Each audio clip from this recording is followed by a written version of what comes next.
एक सवाल है, क्या गरीबी किसी से उसकी इंसानियत तक छीन सकती है?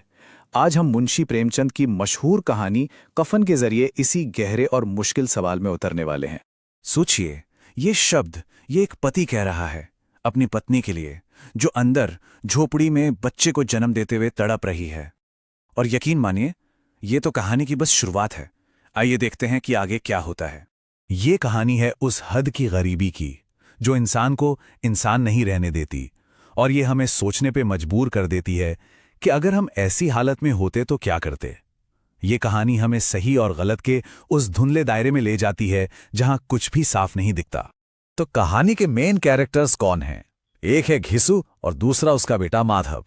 दोनों अपनी झोपड़ी के बाहर आग ताप रहे हैं, और अंदर अंदर माधव की पत्नी बुधिया अकेले ही जिंदगी और मौत की लड़ाई लड़ रही है। तो ये घीसू और माधव, ये दोनों बाप बेटे अपने गांव में काम चोरी के लिए कह सकते हैं पूरी तरह बदनाम थे। चमार जाति के थे तो समाज में वैसे भी कोई इज्जत नहीं थी, और सच कहें तो उन्हें काम करना भी नहीं था। मतलब अगर घर में खाने को जरा सा भी है ना, तो दोनों काम पर जाने का नाम तक नहीं लेते थे। अंदर बुधिया दर्द से चिल्ला रही है, उसकी चीखें बाहर तक आ रही हैं। पर इन दोनों की दुनिया, वो तो बस उन गरम गरम आलूओं के इर्द गिर्द घूम रही है जो वो किसी के खेत से उखाड़ लाए हैं। माधव को तो बस एक ही फिक्र सता रही है, कहीं घीसू उसके हिस्से के आलू ज्यादा न खा जाए।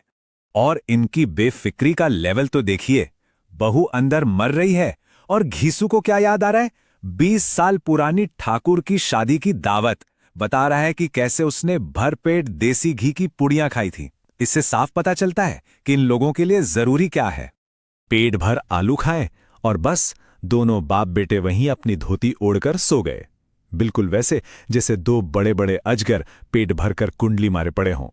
और झोपड़ी के अंदर बुधिया की चीखें धीरे धीरे शांत हो गईं, हमेशा के लिए। अगली सुबह जब माधव अंदर गया तो बुधिया का जिस्म ठंडा पड़ चुका था, बच्चा भी पेट में ही मर गया था, और उसके चेहरे पर मक्खियां भिन भिना रही थीं। उसकी मौत भी उसकी जिंदगी की तरह ही बिल्कुल अकेली थी। कोई नहीं था उसके पास, उसका पति भी नहीं। तो अब जब बुधिया मर चुकी है तो घीसू और माधव को चाहिए पैसे, कफन के लिए, क्रियाकर्म के लिए। तो अब क्या करें? जाहिर है दोनों जोर जोर से छाती पीट कर रोने का नाटक शुरू कर देते हैं ताकि पूरा गांव इकट्ठा हो जाए। सबसे पहले ये पहुंचते हैं गांव के जमींदार के पास। अब जमींदार इन दोनों की सूरत भी नहीं देखना चाहता, लेकिन भाई रीति रिवाज तो निभाने पड़ेंगे। तो वो नफरत से, बेमन से 2 रुपए उनकी तरफ फेंक देता है। अब जब जमींदार ने पैसे दे दिए तो गांव के बनिए और बाकी लोगों को भी देने पड़े। किसी ने 2 आने दिए, किसी ने 4 आने, और बस देखते ही देखते कफन के लिए पूरे 5 रुपए जमा हो गए। और यहीं पर कहानी का सबसे बड़ा, सबसे तीखा सवाल सामने आता है। जिस समाज ने एक लाश पर डालने के लिए 5 रुपए का कफन इकट्ठा कर लिया, उसी समाज ने जीती जागती बुधिया को दवा के लिए एक पैसा भी क्यों नहीं दिया? पैसे हाथ में आ गए। अब दोनों बाप बेटे चले बाजार कफन खरीदने, पर उनके दिमाग में तो कुछ और ही खिचड़ी पक रही थी।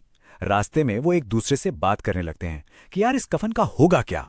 और फिर वो अपने मन को समझाने के लिए वजहें बनाने लगते हैं। कहते हैं कफन तो लाश के साथ जल ही जाएगा, क्या फायदा, जब वो जिंदा थी तब तो उसे ढंग का एक कपड़ा तक नसीब नहीं हुआ। और ऐसे ही सोचते सोचते, घूमते घामते वो इत्तेफाक से एक मधुशाला यानी शराब की दुकान के सामने पहुंच जाते हैं।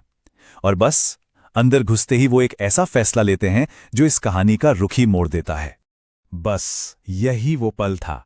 उन्होंने तय कर लिया, मरे हुए पर पैसा बर्बाद करने से अच्छा है कि जिंदा लोगों की आत्मा तृप्त की जाए। और इसी सोच के साथ उन्होंने कफन के उन 5 रुपयों से शराब की एक बोतल खरीद ली। और इसके बाद तो पूछिए ही मत।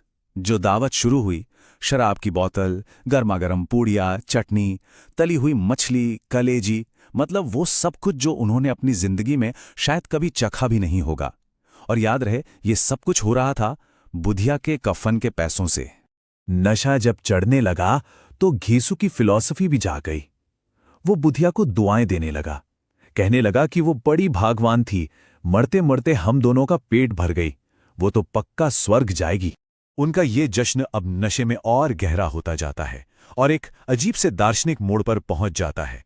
अब वो अपनी जिंदगी, अपनी गरीबी और बुधिया की मौत के बारे में बड़ी बड़ी बातें करने लगते हैं।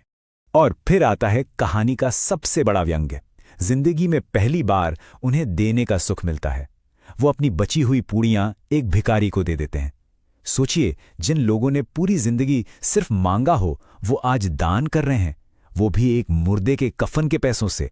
अचानक माधव को अपनी पत्नी की याद आती है और वो रोने लगता है। तब घीसू एक ज्ञानी की तरह उसे तसल्ली देता है। कहता है, रो मत बेटा, वो तो खुशकिस्मत थी, इस दुनिया के मोह माया के जंजाल से कितनी जल्दी छूट गई। और यहीं पर प्रेमचंद हमें एक बहुत बड़े सवाल के साथ अकेला छोड़ देते हैं कि इस कहानी का असली गुनहगार है कौन? क्या वो घीसू और माधव हैं, या फिर वो समाज जिसने उन्हें इस हाल में पहुंचाया, जिसने उन्हें कभी इंसान समझा ही नहीं? शायद इस सवाल का कोई सीधा साधा जवाब